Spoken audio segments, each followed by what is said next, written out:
Hello YouTube, it's Lion here with Hobbies of a Man once again, and today we are doing another reading log. Today's reading log is going to cover what I read in the month of September, which is not as much as I would usually read, I think. I did have to focus on school a couple weeks out of the month, so I didn't read as much.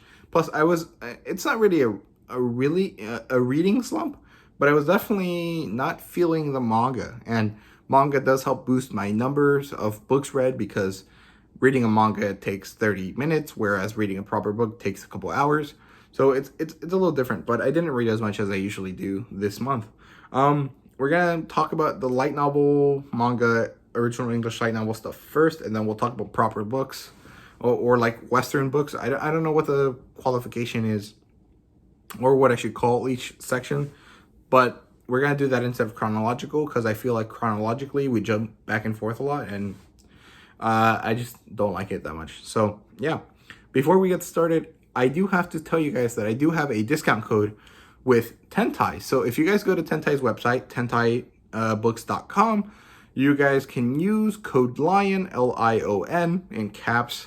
At the end, when you're about to check out, there's a little section that says coupon or apply coupon. You can type in LION there, and you get a 10% discount off your digital purchases. So do please check them out. I do have a review for the first light novel that they published, which is Side Character, which is up there. And I will have a review for Diner of the Exiled sometime soon. I'm still working with them on that. So we're waiting for that, but I will get it out soonish. And book 2 for Side Character is going to come out soon in October, maybe November. I can't remember exactly what they said, but it is coming out soon. And yesterday, which is Monday, I'm recording on Sunday, but this goes up on Tuesday. So Monday, they should have announced their newest license, which is really exciting. They said they were going to do a Twitch stream for English people, and they were going to do it live on Ramen Parados on Monday for Spanish-speaking audiences. I'll probably be around on both. I'm not really sure, but do check them out. Yeah, so what did I read this month? Well, I read Full Metal Panic 1 and 2. This is a 3-in-1, so I still need to read the third one, as you guys can see right there. Here, let me open it. Okay. Trembling into the Blue, Volume 3. I haven't read it yet, but I read the first two, and these were really, really good. I do have a review for Volume 1. I will have a review up for Volume 2 sometime soon, but I'm not sure exactly when. Now, the next thing I read was Blade of the Immortal, which is a really cool book. I don't like that it's flipped. I think that kind of messes up with the flow of the art sometimes. So a few times while I was reading, I was really confused what was going on, because I was reading it backwards from how the manga drew it, and it's kind of odd, but the story is really interesting, really cool. I do like it. I do feel that the monster of the week, or the bad guy of the week kind of situation that's happening early on, is not the best, but it does get better, and everyone does praise it for being super cool. So I'm excited about that. Plus, it did win a Will Eisner Award, so that's really awesome. Next, I read Isekai Monster. I did a review for this, and it was a tough review to record, right? Because I don't want to be mean, and I don't want to lie, so I have to give it to Akis and to you guys straight in a way that's not affecting negatively, I guess. It was a tough situation because this is the first light novel or English light novel that I've read that I didn't love, or that I didn't find that enjoyable to read. And it wasn't because the plotline was boring or the characters were boring or anything like that. It was just the execution of the writing. It was just the fact that there was one event that had 12 perspectives for the same event, and it was rather boring because none of the perspectives after the third one added anything. And there was some problems with who the prologue establishes the character, and then who the proper main character was, and then there was a bit of a forced mystery around the protagonist, and it was a lot of execution issues, but the characters were interesting and the plot line was interesting as well. The world building was pretty good. It was just a bit of an issue with the execution, but I mean, I would read it again if I wanted to continue the series, and I do think that you guys should check it out. Just one, to support Akis, and two, because he does have like 11 other books in his series, so I assume that he gets better over time, and it would be really cool to show him some support and to see a writer grow from one book to the next. At least I find it interesting, but I'm not really sure if everyone does. Next, I read Comey Can't Communicate Volume 7 and Comey Can't Communicate Volume 8, and these two are wonderful. I love this so much. Comey Can't Communicate is such a special series to me. I don't know why, but it just affects me so much. I love the melancholic feeling I get from it. I love the way Comey is so adorable, and the way that her people, like the characters here, you know, are so caring for her, and it just like hits me in the heart, man. I also love the art style, and I think the characterization of Comey is amazing. I think it's so cute. It's so, you know, pretty, well done. Everything is so good about the series. Does it have like a lot of huge depth? No, not really, but it does have a very good emotional response, and that's good enough for me, and I really like it. But yeah, that's it for this stuff, this type of stuff. Oh wait, no, actually, Wyvern Academy was the last thing that I read in this kind of grouping of books. It was written by Kane and Grayson Sinclair. It's also a haremlet, and it has elements of cultivation or progression, Asian progression style writing literature, which is really cool. I really liked it. I thought the setting was cool. It's kind of like magic school, but magic school where you also learn martial arts and stuff. You know, really interesting stuff. Do have a review for it, and I do think that you guys should check it out. One, to support the authors, and two, because it's a really cool story. And yeah, I got some more stuff from those authors that I read this month, so I'll let you know when that is. Okay, so next I read The Great Hunt. I finished reading this. I don't think I finished reading it last month. Although if I remember correctly, I did talk about it. So we finished this. We did a discussion on it, and I'm loving the Wheel of Time series. I mean, I already read this book once before, and I am gonna start reading The Dragon Reborn within the next couple days. So probably before this video is out, I will start reading it. So that's why I mention it now. But I'm really excited to get through that so that I can get to new material that I've never seen before. So yeah, next, I read Creation Mage by Dante King. This was actually released a couple months ago at the beginning of August, but I didn't get around to reading it until now, or until a couple weeks ago, because, well, one, Dante King, I had to talk to him to get a copy of it. After I reviewed Soulbinder, and then I read it. I loved it. He sent me a copy of book 2, which is also really great. I love the cover for it because Best Girl Enwen is on the cover, and she looks awesome. And yeah, I love the series so much. It's a really cool kind of like if Harry Potter was a frat boy, but he was also like the son of Voldemort, kind of. It's a very fun story.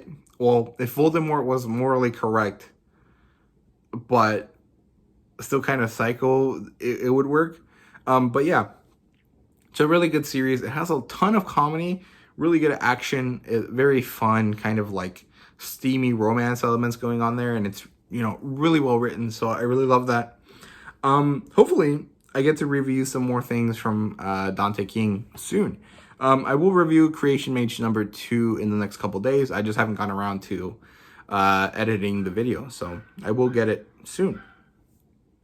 Then we read Chimera King by Kane. Now, this one was a really good one. It had a few tiny issues, but overall, I really enjoyed it. I thought it was really cool. It's not the first lit RPG story that I read, because I've read Tamer, King of Dinosaurs, but it's the first one that really went all in with the lit RPG elements, and it was really well done. I really liked it. I thought the characterization and the relationship building in that one was really good, and it worked really nicely because I read reviews for when like the original version was out, And I didn't find any of those issues in the version that I read. And I really liked it. It was really awesome. Yeah, review for that is also up on the channel. You guys can find it, or I should leave it up in the card. I'm not really sure though. Next, Monster Girl Haven. So I beta read this, or beta read, I don't know how to say it. Beta read. And then I read the proper published version, which is why I haven't reviewed it yet, but it should be out in the next couple days as well. I don't know exactly when because I have other stuff to do, but I will try to get it out as soon as possible. This is a really cool kind of like hunt for a treasure in a mysterious island type of setting, with a lot of gun action, like military sci-fi-esque type of stuff. Well, I would say military fantasy or modern military fantasy. I don't know what to call it. With Monster Girls, and it's a really cool story. I am really excited for book 2. This was written by Jamie Hawk and Chase Danger, and it was really well done. I couldn't tell the two authors were working on it. There was a very solid single voice throughout it, and that was a really good testament of how much effort was put into this. Because even sometimes when you read, like traditionally published, like professional authors that co-write a book, you definitely tell the difference between their voices, and I couldn't really tell that there was any difference between their two voices in this book, so that was really good. Next, okay, I read Creation Mage number 2, which I already talked about. I read Hive Night next. Hive Night by Grayson Sinclair, which is a really good story, really interesting. This is a dark fantasy lit RPG, which is really well done. But the story was really good. I really liked the whole like aspect that it had of a like good guy turned apathetic to life and the world because of how much crap stuff happened to him, and then a good person, or a good girl in this case, a good lady, turned loving because of the same kind of apathetic situation that happened to her.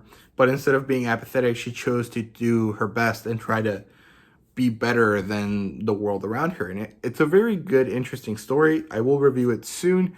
Probably this will all come out in the first week of October. But don't hold me to that. I'm not really sure.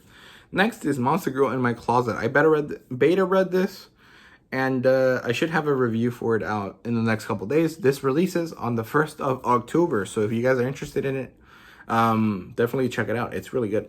And I also read the second book in the series, Monster Girl Under My Bed, which is, they both fall under the Masters of the Monsterverse series, which is a new series by Jamie Hawk. Like I said, it's going to release on the 1st of October. And I don't know when I'll have reviews for it out, because I do have to read the published version after I read the beta version, because even though the story might be the same, the reading experience is a bit different. And so I do have to, take that into account. But I should have some reviews out for it before the end of October. And then the last thing I've been reading is Half-Wit Halfling, which is a cool one. This is a cool story about, this is like a lit RPG about a dude that gets transported into a game world, and he gets turned into a hobbit, essentially. And, he has to make it through and not die. And so far, it's fun. I'm 40 pages in, and I'm enjoying it. The lit RPG aspects are pretty good. You can easily tell when it's happening, and it doesn't get in the way. Really well done from Moonquill. Here, let me show you. Like, see? You can see the text changes, but it doesn't, like, bother you. I don't know. It's really good. I'll talk about it in my review. I don't like the size because it's a little too tall compared to other books. But it's the same size as Lord of Goblins, so I guess that makes sense. But yeah. Oh, I read another thing, or I started reading another thing. It's a Tina Ling book by Tina Ling, and it's a cultivation novel, but I kind of started it at the beginning of the month and then dropped it, and I'm going to push through and finish reading it soon. I just haven't gotten to it. But it's interesting enough. I just didn't feel like I connected with any of the characters, so it kind of got like, not boring, but like, why am I reading this when I could read other things that do interest me? But I will read it because I got a review copy from Moonquill, or Moonquill helped me get a copy from Tina Ling, so I do have to review it because it's just bad manners if I don't. However, I do think I'll take a couple extra weeks to do it. So review for that and for Halfwit Halfling coming soon-ish within the next month. But yeah, that's basically it. Thank you guys very much for watching. Do remember to use code LION on Tentai Books' website. And like, subscribe, and comment down below if you did enjoy the video. I hope you guys take it easy, and see you guys later.